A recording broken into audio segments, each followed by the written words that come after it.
থেকে সরাই, আপনি ওখানে বসে আছেন খালি আছে। আপনার তো নিজের কিছু লোক তৈরি করতে হবে, তাই না? আপনার তো নিজের কিছু মিডিয়া তৈরি করতে হবে, তাই না? নইলে আপনি টিকবেন কিভাবে? আজকে যাই হোক, কালকে সবাই চলে আসবেন 4টা বাজে।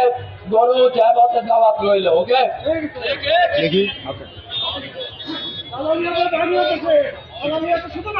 ধন্যবাদ। আপনাদের প্রোগ্রাম শেষ হয়ে গেছে, আপনারা যেতে পারেন।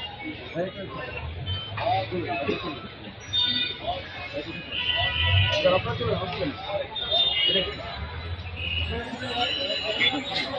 আপনারা